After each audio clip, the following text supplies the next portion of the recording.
Over the last 10 years, I've flipped dozens of houses and made over $400,000 in profit. But as much as flipping houses can be very rewarding, if you do it wrong, it can cost you a lot of time and money. So in this video, we'll be covering mistakes to avoid when flipping houses, as well as advice to maximizing your profits on these investments. Hey guys, I'm Brandy Leiden, host and founder of Mom You're Not Alone. I'm also a local realtor and investor here in Knoxville, Tennessee. So let's dive in. Today we're gonna look at a couple different videos and we are gonna react to what they say versus how I feel about this. So the first one is gonna be, is every foreclosure a good buy? So we're gonna check out this Dave Ramsey video on his is how I lost everything flipping houses. So check it out. First flip I did, I was so stupid that I thought that everything that was a foreclosure was a good buy. That if it said foreclosure, that it must be cheap. I equated foreclosure with cheap, which sometimes is true. So in this video, I'm going to agree with Dave Ramsey. So we all think about, he says, you know, the myth is every foreclosure is a good buy. And he's saying that's not true. And I'm going to agree with him on that. So in our heads, you know, everybody thinks foreclosure and they think it's a great buy, it's a great deal. In all reality, just because somebody forecloses on a house that they can't afford does not mean that, you know, however much they owe or however much the bank owes, HUD owes, FHA, whatever it is not a great deal for everyone. And, you know, when people foreclose on a house, sometimes they are, you know, they're getting kicked out of this home and they're trashing the home before they leave. And so there could be a lot of damage. And a lot of foreclosure homes, we don't get to go inside. We don't get to do a full inspection. So, you know, you're kind of unaware of issues. So it is definitely not always a good buy. Now, let's go back to your question, flipping houses. Well, we're in a white-hot real estate market. Everybody knows that, right? So very tough to buy deals, and part of flipping a house or making money is you have to buy it at a deal. Agreed?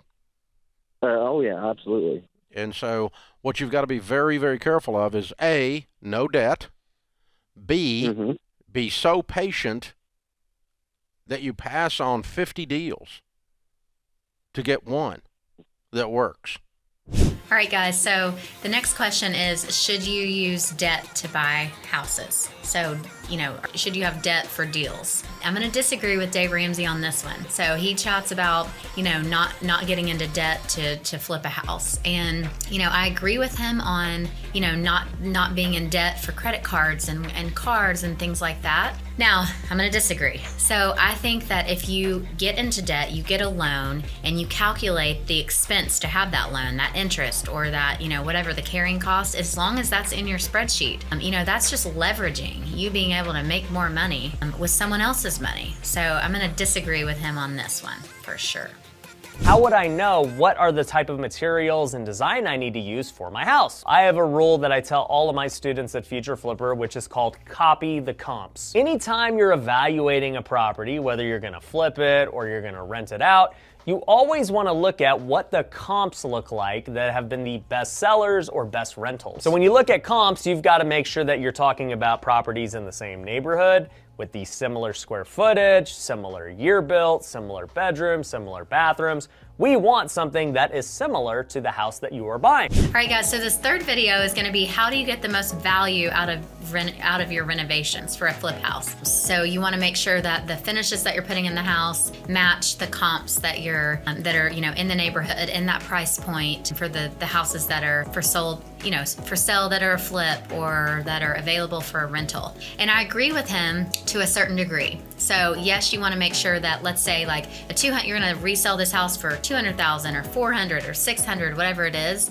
You do not want $600,000 house finishes in a $200,000 house. So he's right in this. You have to kind of match that, and that has to be in your budget. But I will say one thing that I'm going to disagree on is I think that you have to, if there's several houses for sale going to be in that area, you have to have a wow factor, okay? So maybe you decrease one part of your budget so that you can have, you know, this really nice backsplash or these fancy handles or something that's gonna kind of wow your buyer and one up the other houses that are for sale. So yes, on matching the comps, but I also think that you should add some kind of wow factor so that your house stands out over others.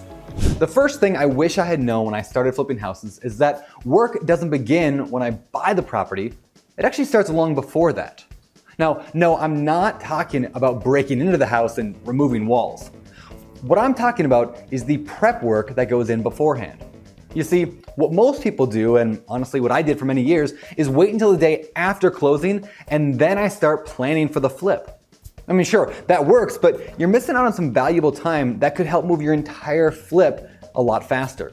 During this due diligence process, you can use the time to line up contractors, create an incredibly detailed scope of work, open up a checking account for the property, pick out materials, though I would wait to actually buy them until closing. All right, guys, so number 4 is how to flip houses faster. And he talks about a lot of us will buy the house and wait till the day after closing to start the work. And he's right. So you can do a lot of planning prior to the day of closing. So you can already have your contractors lined up, have your dumpster set up to be dropped the day of closing, demo to happen the next day. You can prepare all of this. You can already have, in your budget, you can have the flooring that you want lined up. I wouldn't purchase anything till the closing day. He's right on that. But I would have everything picked out that you're going to have, and that way you just roll through the process and your scope of work is lined out. So yes, I agree that that's a great way to flip houses faster.